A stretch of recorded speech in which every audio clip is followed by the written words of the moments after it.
পশ্চিমবঙ্গের তৃণমূল, তৃণমূল মানে সন্ত্রাস, সন্ত্রাসের অপর নাম তৃণমূল। এটা আবার আর একবার প্রমাণ করে দিল এই পোস্টপোল ভায়োলেন্স করে।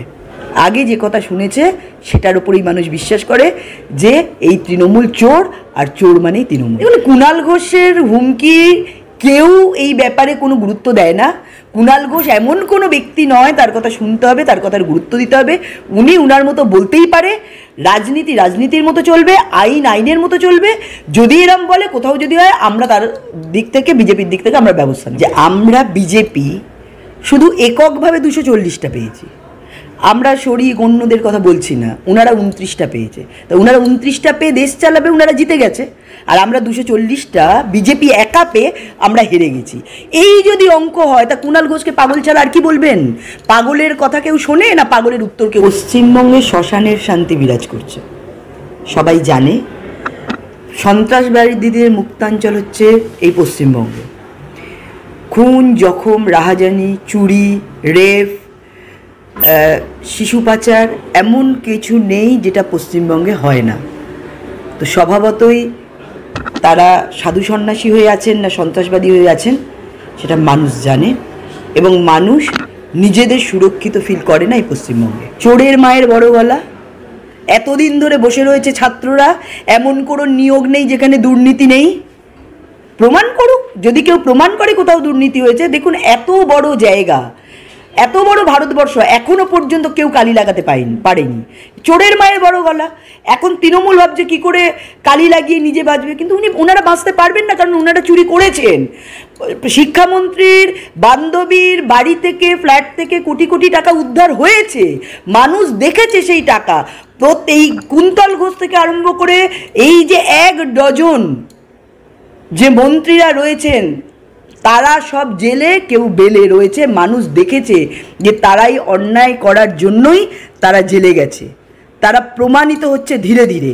সেই জন্য ওনারা আঙুল তুললেই সেটা জাস্টিফাই হয় না। নিশ্চয়ই যদি কেউ দোষী হয় তার শাস্তি নিশ্চয়ই হবে, কিন্তু আমি আবার বলছি, ওনারা যেটা বলছেন সেটা কখনোই সত্যি নয়। ওনারা নিজেদের বিবেকের দিকে তাকান। আর যে ছেলে মেয়েগুলো এখনও পর্যন্ত বসে রয়েছে, যাদের স্বপ্ন তারা চুরি করে নিয়েছে, কোটি কোটি টাকায় চাকরি বিক্রি করে নিয়েছে, প্রত্যেকটা নিয়োগে দুর্নীতি রয়েছে। চোর মানে তৃণমূল, আর তৃণমূল মানে চোর শুধু পশ্চিমবঙ্গ নয়, সারা ভারতবর্ষের মানুষ জানে। যেখানে পশ্চিমবঙ্গের মানুষের মাথা নিচু হয়ে যায়, সেটা নিয়ে আগে ওনারা ভাবুক, নিজেদের রেকটিফাই করুক, তাহলে মনে হয় পশ্চিমবঙ্গবাসী হিসাবে মানুষ গর্ববোধ করবে। আমার মনে হয় না যে প্রকল্পগুলো কারোর ব্যক্তিগত, কারোর পকেটের টাকায়। প্রকল্পগুলো সরকারের, জনগণের ট্যাক্সের টাকায়। সেই জন্য কুণাল ঘোষকে আরও ভালো করে পড়াশোনা করতে হবে, ভালো করে এই রাষ্ট্রবিজ্ঞান বা রাজনীতি সম্পর্কে জানতে হবে, তারপরে তাকে কথা বলতে হবে। যদি সত্যিকারের পাওয়ার যোগ্য তাদের যদি বন্ধ করে দেয়, তার জন্য আইনি ব্যবস্থা ভারতীয় জনতা পার্টি আছে, যারা সর্বক্ষণ মানুষের পাশে থাকে। সেই ব্যাপারে আমরা নিশ্চয়ই তাদের পাশে গিয়ে দাঁড়াবো। এখানে যারা তৃণমূল করে তারা, আমি আবার বলছি, ব্যক্তিতান্ত্রিক দল, অত্যাচারী দল, সন্ত্রাসবাদী দল। এই পশ্চিমবঙ্গকে জঙ্গি রাজ তৈরি করার চেষ্টা করছে। আমরা বারে বারে দেখেছি, যারা কেন্দ্র সরকারের প্রকল্প পাওয়ার যোগ্য ছিল তাদের দেয়নি। বার্ধক্য ভাতা, বিধবা ভাতা, প্রধানমন্ত্রী আবাস যোজনা, স্বচ্ছ ভারত অভিযানের টয়লেট, বিভিন্ন জায়গায় কারচুপি করেছে, পকেটে পুড়েছে। এরা এমনিতেও যারা জনগণের পাওয়ার যোগ্য আছে তাদেরকে এই পরিষেবা পৌঁছে দেয় না, এটা আমরা বারবার বলেছি। এবং আবার প্রমাণিত হলো যে যারা পাওয়ার যোগ্য তারা মাইকের সামনে, সবার সামনে এটা প্রমাণ করে দিল যে যারা যোগ্য ব্যক্তি তৃণমূলকে ভোট না দিলে তাদেরকে এই পরিষেবা বন্ধ করে দেবে। এই সরকার এটা বলতে পারে না। অর্থাৎ এই সরকারের থেকে যে কথা বলতে পারে না, এই সরকারের মুখপাত্র চোর কুণাল ঘোষ, যিনি বলেছিলেন সবথেকে সারদার বেনিফিশিয়ারি সবথেকে বড় কেউ যদি হয়ে থাকে, লাভ যদি সবথেকে বেশি কেউ নিয়ে থাকে, তার নাম মমতা ব্যানার্জি। আগে মমতা ব্যানার্জিকে তিনি জেলে পুরুক, সেই কথাগুলো সামনে আনুক, তারপরেই তার কথা মানুষ শুনবে বা এই পশ্চিমবঙ্গবাসী শুনবে। আগে যে কথা শুনেছে সেটার উপরেই মানুষ বিশ্বাস করে যে এই তৃণমূল চোর, আর চোর মানেই তৃণমূল। দেখুন, নাটক তো উনি দেখিয়েছিলেন, আমরা দেখেছি। জেলের মধ্যে বিষ টিষও খেয়েছিলেন, অনেক কিছু বলেছিলেন, এই পুলিশ তার উপরে অত্যাচার করেছিলেন বলেছিলেন। তার নাটকটা মানুষ দেখেছেন। সেই জন্য তিনি সবটাই নাটক হিসাবে দেখেন। দেখুন, একমাত্র পশ্চিমবঙ্গ যেখানে ভোটের সময়, ভোটের পরে, রেজাল্টের পরে একের পর এক এই পোস্টপোল ভায়োলেন্স হয়েছে। ভোটের সময়ও খুন হয়েছে, রক্তাক্ত হয়েছে এই পশ্চিমবঙ্গের মাটি, ভোটের পরেও হয়েছে, রেজাল্টের পরেও একের পর এক হয়েছে। এতগুলো রাজ্যে ভোটের রেজাল্টের ওঠা পড়া সব কিছু হয়েছে, কিন্তু কোথাও আপনারা কেউ শুনতে পাননি, আমরা সংবাদ মাধ্যমের সাহায্যে দেখতে পাইনি যে কোথাও এতটুকু কোনো রকম ভায়োলেন্স হয়েছে, যেটা একমাত্র ব্যতি রেখে পশ্চিমবঙ্গ। তো পশ্চিমবঙ্গের তৃণমূল মানে সন্ত্রাস, সন্ত্রাসের অপর নাম তৃণমূল, এটা আবার আর একবার প্রমাণ করে দিল এই পোস্টপোল ভায়োলেন্স করে।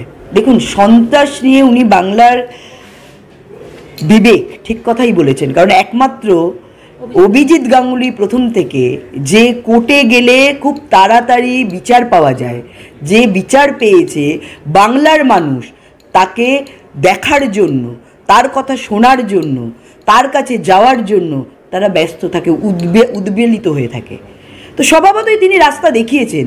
তিনি কখন কথা বলবেন আর তিনি কখন কথা বন্ধ রাখবেন সেটা নিশ্চয়ই কুণাল ঘোষকে আশা করি শিখিয়ে দিতে হবে না।